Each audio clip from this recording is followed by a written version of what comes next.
नमस्कार, जय श्री राम। आप सभी को मकर संक्रांति की ढेरों शुभकामनाएं। आज हम बात करेंगे मकर संक्रांति के बारे में। बहुत बड़ा पर्व होता है मकर संक्रांति। इस दिन की महिमा अद्भुत है। तो क्या दान आपको करना चाहिए मकर संक्रांति पर, यही जानेंगे हम आज की वीडियो में। अंत तक बने रहिएगा। वह कौन सी 7 वस्तुएं हैं जिसे दान आपको अवश्य करना चाहिए, इसका बहुत अधिक फल बताया गया है। मकर संक्रांति पर दान करने के साथ ही बताएंगे मकर संक्रांति का त्यौहार कब मनाया जाएगा। पवित्र नदी में स्नान करना है तो उसके लिए शुभ मुहूर्त क्या रहेगा और कब आपको करना चाहिए। जो वस्तुएं दान करनी है उनको दान करने की विधि क्या होती है, कैसे आपको दान देना चाहिए, दान देने से पहले जो हाथ फेरने का प्रोसेस है वह क्या रहता है, क्या नियम है, किस प्रकार से उन सबको आपको करना है, और उसके बाद जो वस्तुएं दान देनी है जिससे कि पुण्य फल की आपको प्राप्ति हो सके। साथ ही यह भी कि दान किसको देना चाहिए और किसको दान नहीं देना चाहिए। संपूर्ण जानकारी आपको इस वीडियो के माध्यम से आज प्रदान की जाएगी, तो अंत तक बिल्कुल बने रहिएगा। मकर संक्रांति के दिन दान पुण्य का बहुत अधिक महत्व है। मकर संक्रांति पर गंगा स्नान या पवित्र नदियों में स्नान का बहुत अधिक ज़्यादा महत्व होता है। तो पहले आपको बताते हैं वो 7 वस्तुएं जो आपको दान करनी चाहिए, क्योंकि इस दिन जो इन 7 वस्तुओं का दान करता है उसे अथाह पुण्य की प्राप्ति होती है। मकर संक्रांति, इसलिए आपको इन 7 वस्तुओं का दान अवश्य रूप से करना ही करना चाहिए। कितना करना है यह आपकी सामर्थ्य पर निर्भर करता है। जैसी आपकी श्रद्धा हो, जैसी आपकी क्षमता हो, आर्थिक क्षमता हो, उसके अनुसार ही आप दान कीजिए। अब बात करते हैं सबसे पहली वस्तु की। चलिए जानते हैं, बिल्कुल लेट न करते हुए, देर न करें। पहली वस्तु है महत्वपूर्ण वस्तु, खिचड़ी। जी हाँ दोस्तों, खिचड़ी आपको मकर संक्रांति पर अवश्य ही दान करनी चाहिए। खिचड़ी कैसे बनती है? हरी मूंग की दाल और चावल दोनों का आप मिला दीजिए, उससे आप खिचड़ी बोल सकते हैं। इसका महत्व बहुत अधिक होता है इस त्यौहार को। खिचड़ी के नाम से भी कई जगह इसे प्रांतों में जाना जाता है। इसलिए यदि आप खिचड़ी इस दिन दान करते हैं तो आपको मकर संक्रांति पर अक्षय पुण्य की प्राप्ति होती है। कई लोग इस त्यौहार को खिचड़ी त्यौहार के नाम से जानते हैं। अक्षय पुण्य कौन सा? जो कभी क्षय नहीं होता, इसलिए आपको खिचड़ी दान करनी चाहिए। खिचड़ी कितनी दान करनी चाहिए? सवाया दान करनी चाहिए। सवाया कैसे? आपकी क्षमता है, सामर्थ्य है तो 1.25 किलो, आपकी क्षमता है तो 1.25 ग्राम, और बस इसमें आपको सवाया जोड़ देना चाहिए। जितना भी हो खिचड़ी अवश्य दान करिए। दूसरी वस्तु क्या है, चलिए जानते हैं। मकर संक्रांति पर दान करने के लिए दूसरी वस्तु है तिल, सफ़ेद तिल, और तीसरी वस्तु है गुड़। जी हाँ, सफ़ेद तिल और गुड़, इसका बहुत अधिक महत्व है। यही कारण है कि कुछ प्रांतों में इसे तिल संक्रांति के नाम से भी जाना जाता है। मकर संक्रांति पर आपको सफ़ेद तिल और गुड़ से बनी हुई जितनी भी मिठाइयाँ हैं उनमें से आप कुछ भी दान कर सकते हैं। गुड़ और तिल से बने आप लड्डू जो आते हैं उसका भी आप दान कर सकते हैं। आपके पास सफ़ेद तिल हो तो तिल लीजिए और गुड़ लीजिए, दोनों को मिलाकर आप दान कर दीजिए। दान किसको देना है यह आवश्यक है। दान किसी आप ब्राह्मण को दान दे दीजिए, मंदिर में दान दे आइए। इस तिल के दान से, गुड़ और तिल के दान से मकर संक्रांति पर आपको बहुत अधिक फल मिलने वाला है। ऐसा माना जाता है कि जो कोई तिल और गुड़ का दान करता है उसके जीवन की कठिनाइयाँ जो हैं वह भगवान हर लेते हैं। इसके पुण्य के प्रभाव से आपके जीवन में जितने भी कष्ट हैं वह कम हो जाते हैं। इसका संबंध भगवान सूर्यदेव से भी है। यदि आप यह दान करते हैं और आपकी कुंडली में सूर्य भगवान किसी ऐसे स्थान पर हैं जो आपको परेशान कर रहे हैं तो वे मार्गी होते हैं और आपको शुभ आशीर्वाद देने लगते हैं। इसलिए आपको तिल और गुड़ का दान अवश्य करना चाहिए। अब बात करते हैं हमारी चौथी वस्तु कौन सी है। चौथी वस्तु वह बहुत महत्वपूर्ण होती है जो आपको संक्रांति पर दान करनी चाहिए, वह है वस्त्र। जी हाँ, वो भी ऊनी वस्त्र, गर्म वस्त्र। जी हाँ, इस समय क्या होता है कि शीत ऋतु जो है अपने प्रचंड वेग पर होती है, हर तरफ बहुत अधिक ठंड होती है। ऐसे में यदि आप गर्म वस्त्रों का दान करते हैं, ऊनी वस्त्रों का आप दान करते हैं, और उसमें भी रंग, यदि आप लाल रंग लेते हैं तो मकर संक्रांति पर उसका अधिक महत्व और फल देखने को आपको मिलता है। मकर संक्रांति का जो पर्व है वह सूर्यदेव से ही संबंध रखता है। आप सभी जानते हैं कि संक्रांति का जो सीधा संबंध है वह सूर्यदेव से है। जैसे खर मास की समाप्ति होती है, क्योंकि सूर्यदेव धनु राशि से निकलकर मकर राशि में प्रवेश करते हैं, और इस समय में जो कोई भगवान सूर्यदेव की आराधना करता है उसके निमित्त दान करता है, उनके निमित्त, तो इस प्रकार के रंगों का दान करता है जिससे भगवान सूर्यदेव प्रसन्न होते हैं। लाल रंग भगवान सूर्यदेव का ही है। यदि आप लाल रंग के ऊनी वस्त्र दान करते हैं तो इसका सीधा प्रभाव सूर्यदेव की कृपा आपके ऊपर बनती है। इसलिए आपको मकर संक्रांति पर ऊनी वस्त्र तो दान करने चाहिए। गर्म वस्त्र तो दान करने ही करने हैं। उसमें भी अगर लाल रंग हो तो दान करते हैं तो वह मकर संक्रांति पर आपको विशेष फल देता है। यह दान किसको करना है? या आप दान कर सकते हैं किसी ब्राह्मण को, मंदिर में जाकर दान आप कर सकते हैं, या आप कंबल और इस प्रकार की वस्तुएं गरीबों को भी दान कर सकते हैं। आप देखिए, शहर में निकल कर जाइए, रोड किनारे पर, सड़क के किनारे पर बहुत से गरीब ठिठुर रहे होते हैं। आप स्वेटर दान कर सकते हैं, लाल रंग का दान कर सकते हैं, तो बहुत ही उत्तम फल आपको के लिए मिलने वाले हैं। आपकी कुंडली में राहु ग्रह अगर खराब है तो आप काले रंग का कंबल दान कर सकते हैं। लाभ क्या होगा कि इससे जो है आपके राहु का जो दुष्प्रभाव है वह कम होगा, और उसमें भी यदि आप किसी स्पेशल चाइल्ड या स्पेशल पर्सन अर्थात जो किसी भी अंग से विकलांग होते हैं उनको यदि आप यह दान देते हैं तो राहु का जो प्रभाव है बहुत ज़्यादा कम हो जाता है। इससे राहुदेव प्रसन्न होते हैं और उनकी कृपा से आपके कार्य बनते हैं। राहुदेव जो हैं वह तुरंत कार्य करते हैं। यदि राहु प्रसन्न होते हैं तो आकस्मिक पैसा आता है, धन आता है आपके पास, वह राहु देते हैं। इसलिए आप कंबल दान कीजिए, काले रंग का कंबल दान कीजिए। और जो ज़रूरतमंद है उनमें भी जो गरीब हैं, जिनके हाथ पैरों से जो लाचार हैं, उनको आप दान देंगे तो उसका पुण्यफल राहु के अनुसार बहुत अधिक होता है। एक चीज़ का आप ध्यान रखिएगा कि जब आप दान देते हैं तो जो कपड़े आप दान दे रहे हैं, जो भी वस्त्र आप दान कर रहे हैं, वह पुराने नहीं होना चाहिए। कहीं से भी कटे फटे नहीं होना चाहिए। कटे फटे, मेले गंदे इस प्रकार के वस्त्रों को आप अगर किसी को दान करते हैं तो आपका नुकसान खुद का होगा, इसलिए दान नहीं करना चाहिए। आप दान करें नया हो, फ्रेश हो। पुराना इस प्रकार की कोई वस्तु आप दान करेंगे तो उसमें आप ही को दोष लगना है। आपको दान का मतलब है कि आप एक नए साफ सुथरे कपड़े उनको दान दीजिए, तभी उसका पुण्यफल आपको प्राप्त होने वाला है। अगली वस्तु की बात करते हैं। जो है हमारी अगली वस्तु, वह बहुत ही ज़्यादा महत्वपूर्ण है। जी हाँ, क्या है वह वस्तु? जानते हैं, सप्तधान। आपने सुना होगा कि सप्तधान, जिसे कुछ प्रांतों में सत अनाज के नाम से भी जाना जाता है, इसमें साबुत अनाज जो है वह दान किया जाता है। 7 प्रकार के साबुत अनाज हैं जो आपको दान करने चाहिए।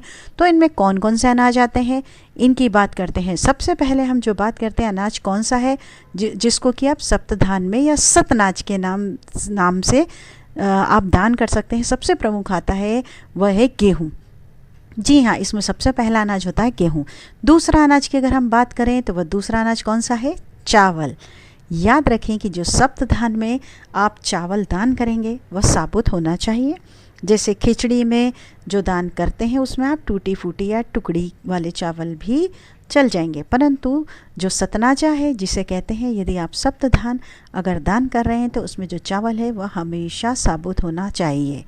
आपको इस बात का विशेष ध्यान रखना है। टूटे हुए चावल बिल्कुल नहीं होना चाहिए। बासमती चावल हो तो बहुत ही ज़्यादा अच्छा है, अगर नहीं है तो भी कोई बात नहीं। जबकि जो खिचड़ी होती है उसमें आप टूटे हुए चावल डाल सकते हैं। चलिए, कोई प्रॉब्लम की बात नहीं है, जैसा आपके पास हो आप वैसा कर सकते हैं। 7 अनाज, इसमें साबुत चावल लेने हैं आपको। तीसरे अनाज की अगर हम बात करें तो तीसरा अनाज आप ले सकते हैं, वह है जौ।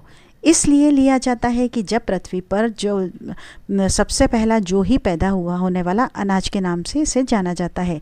आप में से बहुत से लोग जानते होंगे कि जो ही सबसे पहले पृथ्वी पर उगाया गया था, पृथ्वी पर पैदा होने वाला वह सबसे पहला अनाज था जो, इसलिए पूजा पाठ में जौ का अधिक प्रयोग किया जाता है। अगर हम करें चौथे अनाज की बात तो अनाज के रूप में काली उड़द।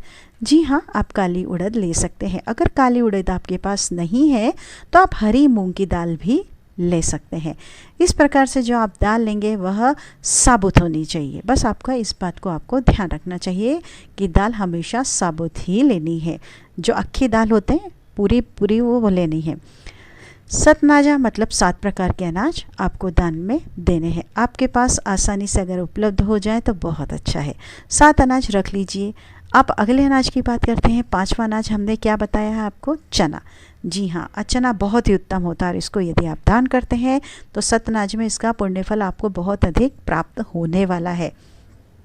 हम अगली बात करते हैं छठवें अनाज की। छठवां अनाज है सोयाबीन। जी हाँ, सोयाबीन।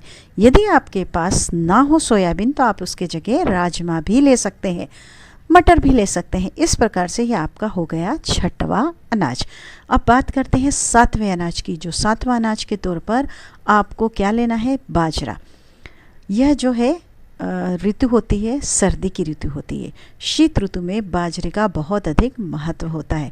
शीत ऋतु में बाजरा सेवन करने से आपको जो गर्मी है वह प्राप्त होती है और शीत से आपको बचाव होता है। इसलिए आपको सतनाज में बाजरे का भी प्रयोग अवश्य करना चाहिए। इस प्रकार से ये सतनाज ये आपको दान करना सही है। सतनाजा जो है, कई बार आप देखिए बहुत सारे लोग सतनाजे को चींटियों को भी डालते हैं, सप्तनाज को।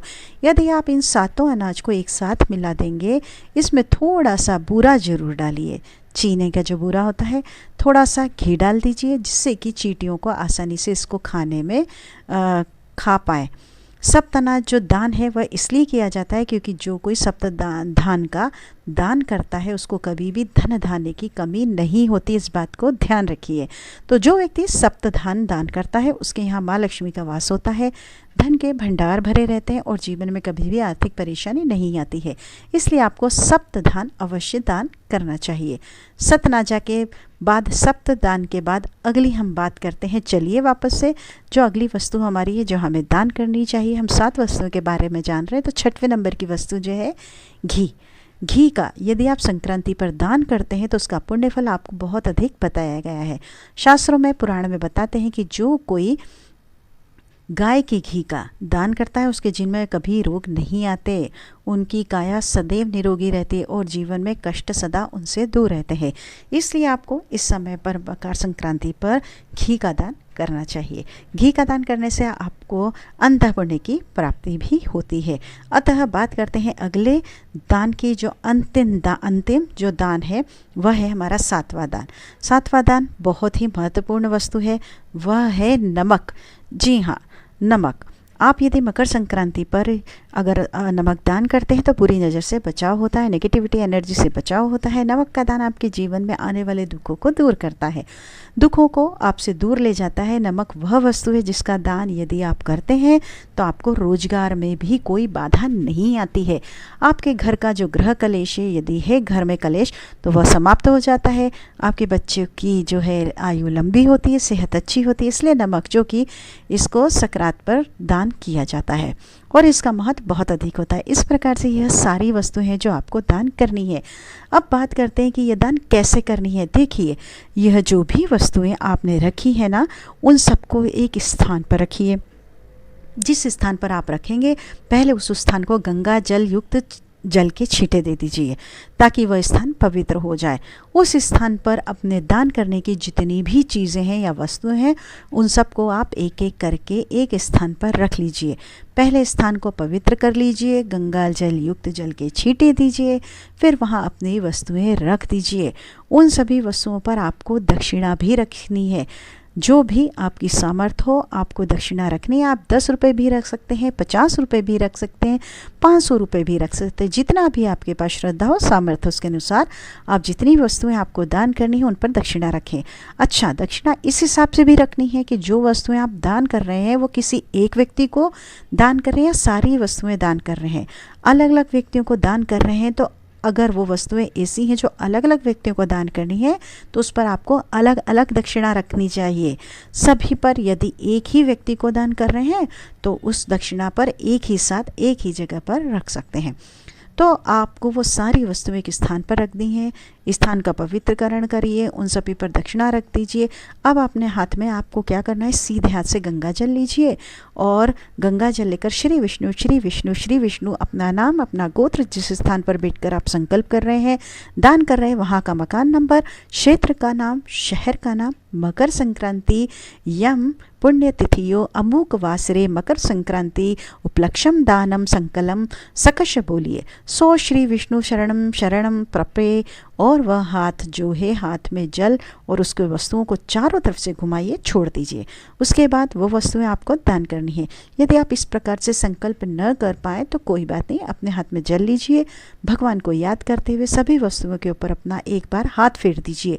हाथ फेरने के बाद अब आप उन्हें किसी भी दान, कभी भी दान दे सकते हैं, क्योंकि जब आपने एक बार हाथ फेर दिया तो यह आपको काम सुबह सुबह ही करना है। सुबह सुबह आपको यह कार्य करना है। बाकी जो देना है किसी को, तो देने का कार्य आप कभी भी कर सकते हैं पूरे दिन में।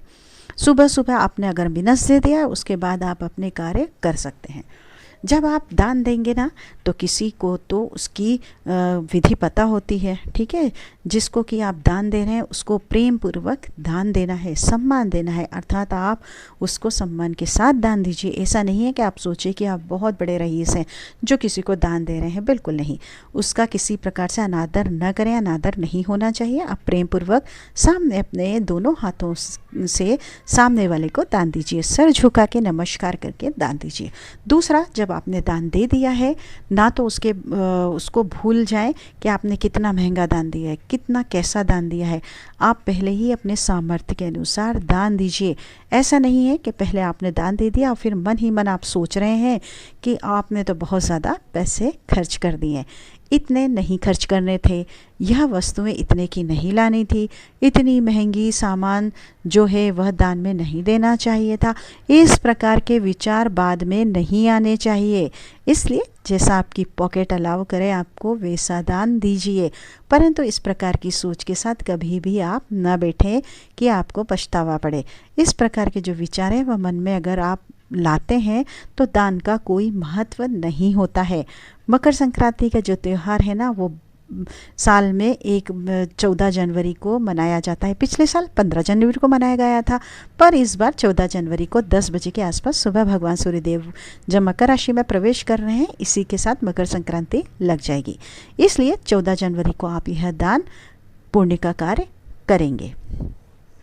यह थी जानकारी मकर संक्रांति पर दान देने से संबंधित। क्या दान करना है, कैसे दान करना है, इस दान को आप करेंगे तो भगवान सूर्यदेव की कृपा आपको अवश्य ही प्राप्त होगी और आपके जीवन में सभी दुख दूर होंगे। वीडियो अगर अच्छा लगा हो तो उसे अवश्य लाइक कीजिए। सभी के लिए काम का वीडियो है, अधिक से अधिक लोगों तक इसे शेयर कीजिए, साझा कीजिए, जिससे कि सभी लोग इसका लाभ ले सकें। यदि आपको इस प्रकार की सामग्री आगे किसी को भेजते हैं तो वीडियो को किसी को भेजते हैं तो इसका उपयोग करता है, तो आपको देखने में आएगा कि जो अगर पुण्य दान करता है या पुण्य कर रहा है तो उसका पुण्य फल आपको भी थोड़ा सा उसका हिस्सा आपको ज़रूर मिलने वाला है, क्योंकि यह जानकारी आपके द्वारा उन तक पहुंचाई गई है। इसलिए इस प्रकार की जानकारी की जो वीडियो हैं जो सबके लिए उपयोगी होती हैं, वो आपके सभी मनोरथ अवश्य ही सिद्ध होंगे। आपका दिन शुभ हो, मंगलमय हो, यही मनोकामना आप सबके लिए। जय श्री राम, जय माता लक्ष्मी, नमस्कार। वीडियो में अंत तक बने रहने के लिए आपका बहुत बहुत तहे दिल से शुक्रिया। आपका दिन शुभ हो, मंगलमय हो।